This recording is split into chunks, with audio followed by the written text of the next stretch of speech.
ఉదయకాల సమయంలో దేవుని పరిశుద్ధ ఆరుమల బలన పత్తిబడిని దేవుడి నిండాలుగా దీవించి ఆశీర్వదించిన గాక. అందరూ కూడా ఆమె చెప్పండి. ఆమె. హల్లెలూయా. దేవుడు మనతో కొన్ని మాటలు లేఖనముల ద్వారా మనకి హెచ్చరిక చేస్తున్నాడు. ప్రియులారా, ఈ దినమున మనము శరీర విషయంలో జీవించి ఉన్నామంటే అది కేవలము దేవుని ఏర్పాటని నేను నమ్ముచున్నాను. ఈ మాటని లేఖనంలో స్పష్టంగా వ్రాయబడినది. దాన్ని మనము ఇఫ్ యూ ఇంకొక మాట మీరు పైకి వెళ్ళినట్లయితే ఆ మాట కూడా అక్కడ స్పష్టంగా వ్రాయబడినది. వర్స్ 14 విశ్వసిస్తుని కనుక మాట్లాడితేని అని వ్రాయబడిన ప్రకారము అట్టి విశ్వాసంతో కూడిన ఆత్మ గలవారమై ప్రభుని యేసును లేపినవాడు యేసుతో మమ్ముని కూడా లేపి మీతో కూడా తన ఎదుట నిలవబెట్టునని ఎరిగి మేమును విశ్వసించుచున్నాము కనుక మాట్లాడుచున్నాము. ఇప్పుడు దాన్ని కంటిన్యూషన్లో భాగముగా కావున, అది అక్కడ మీనింగ్. అది 14-15 వచనాలని మనం చదివితేనే ఈ 16 వచనం మనకు అర్థమవుతుంది. కావున అంటే పైన చెప్పబడినటువంటి మాట. కావున మేము ఏం చేయము? అధైర్యపడము. మనందరికీ అధైర్యం ఉంటుంది. ఏమవుతుందో వాట్ విల్ బి హ్యాపెన్స్, ఏమవుతుంది ఆఫ్టర్ దిస్ లైఫ్, లేకపోతే ఆఫ్టర్ డెత్ ఏమవుతుందో. Everything will be revealed by God. దేవుని చేత మనకి ప్రతిదీ ప్రత్యక్షపరచబడినది. ప్రియులారా, నీవు ఏమి చేస్తావో, what ever you do according to your deeds, నీ చేసేటువంటి పనుల ప్రకారముగా నీకు నాకు మనందరికి కూడా ఏం కలుగుతుంది? We will become into the judgement. తీర్పులోనికి దేవుడు మనల్ని తీసుకొస్తాడు. You can do whatever you wish. నీవేమైనా చేయొచ్చు. Nothing will be hiding or stop. ఎవరు నిన్ను మానుకోలేరు, వెనక్కి తీసుకుని వెళ్ళలేరు, దాచిపెట్టలేరు. That is the life of the human. ఎందుకంటే దేవుడు మానవ క్రమాన్ని చూసినప్పుడు తన స్వరూపములో మనిషిని సృజించాడు. అందుకే అక్కడ అంటాడు కదా, there are 2 kinds of human. 2 రకాల మనుషుల్ని మనం చూస్తున్నాం. What kind of people? 2 kinds of people. అక్కడ verse 16 మనం చదువుతున్నాం. అక్కడ ఏమంటే, for which cause we faint not but though our outward man perish. ఈ బాహ్య పురుషుడు ఏమైపోతున్నాడు? నశించిపోతున్నాడు, లేదా కృషించిపోతున్నాడు. God's plan, God's creation is very wonderful. అది ఎంత అద్భుతం అంటే అది మనకు అర్థం కాదు. ప్లేరా చూడండి, ఈ జీవము తల్లి గర్భములో పిండముగా రూపించుకమునిపై శరీరం ఉన్నది. ఆ శరీరము ఒక 50 సంవత్సరాలు, 60 సంవత్సరాలు, 70 సంవత్సరాలు పెరుగుతుంది. ఆ తర్వాత it will be sleeping for ever. అది నిత్య విశ్రాంతిలోనికి వెళ్తుందనే మాటను మనం చూడగలుగుతున్నాం. రైట్. ఇక్కడ ఆ మాటని అర్థంగా ఏం చెప్తున్నానంటే, పైన చెప్పాడు యేసుక్రీస్తు వారు మృతి పొంది తిరిగి లేశాడు కనుక కావున మేము అధైర్య పడము. ఆమె చెప్పండి. హల్లెలూయా. మేము అధైర్య పడము. For which cause we faint. మేము అధైర్యపడము. కొంతమందికి లోకస్తులకి మేము ఎప్పుడు మరణిస్తామో అనేది కదా మనకు తెలుసు. ప్రియులారా, ఒకసారి ఈవెన్ వి నో రిగార్డింగ్ నిన్న ఎవరు సంబడి సేస్ ఈ విధంగా చెప్పాడు. ఒక వ్యక్తికి చాలా ధనం ఉంది, ఆ కోట్ల కొలది ఆస్తి ఉన్నది. తన చనిపోయిన తర్వాత కూడా తన పిల్లలు తిన్నా కానీ తరిగే ఆస్తి ఉంది, తరగలేని ఆస్తి ఉన్నది.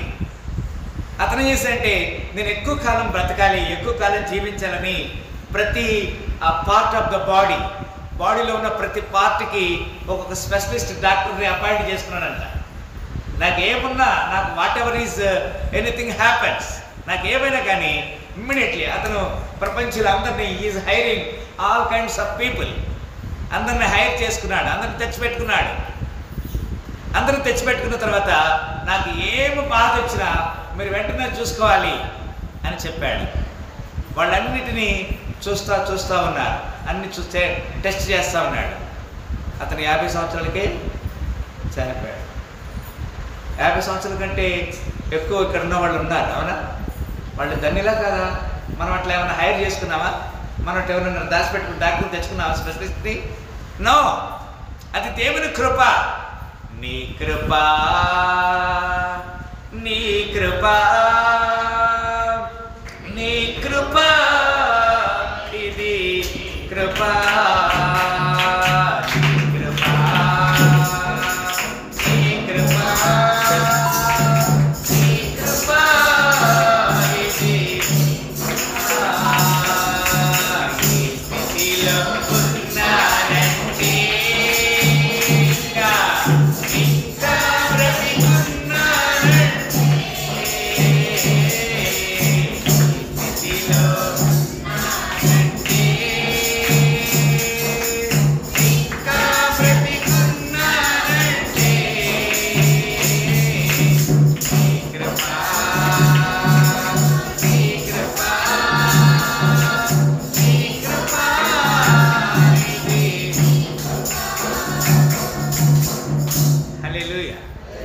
దేవుడు మనల్ని ఈ దినం వరకు కాచి కాపాడినందుకు అది కేవలము దేవుని కృపని నేను నమ్ముచున్నాను. ఒక మాట మనం అక్కడే చూడండి, వర్స్ 17 17 వచ్చిన ఒక మాట మనం చూస్తున్నాం.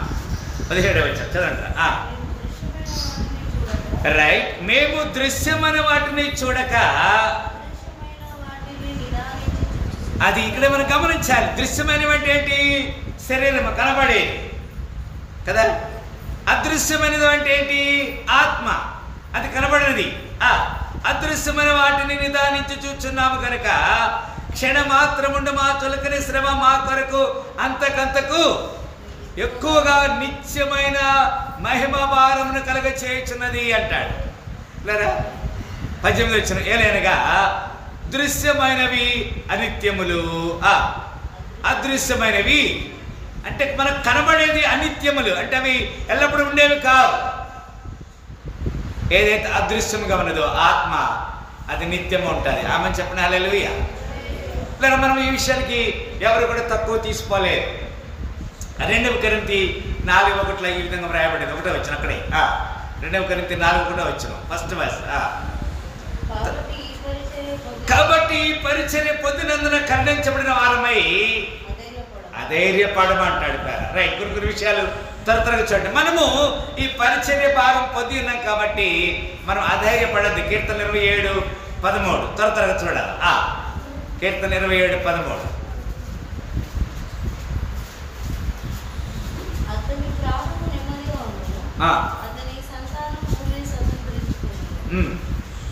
ఇక్కడ గమనించండి పిల్లరా, అతని ప్రాణము నెమ్మదిగా ఉంటుంది కదండి. అతని ఎవరు చదువుకుంటారు? కరెక్టేనమ్మా. 27 అది 13 రైట్.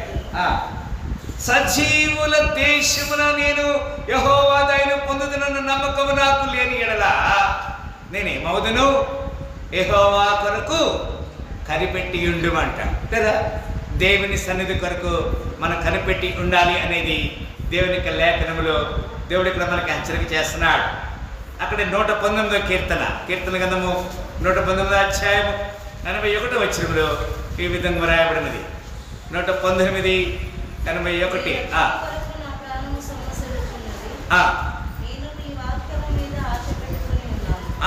ఇక్కడ చక్కని మాట్లాడారా. ఇక్కడ ఏమంటాడంటే, నేను నీ రక్షణ కొరకు నా ప్రాణము సొమ్మసిల్లుచున్నది. నేను నీ వాక్యం మీద ఏం చేశాను? నమ్మిక ఇచ్చున్నాను. ఆమె చెప్పండి హల్లెలూయా. మనకి వాక్యము మన రక్షిస్తుంది, పోషిస్తుంది, నడిపిస్తుంది. యెషయా 40:29 దాని తర్వాత యెషయా 40 అధ్యాయం 29 వచ్చిన 40 అధ్యాయము 29 వచ్చిన.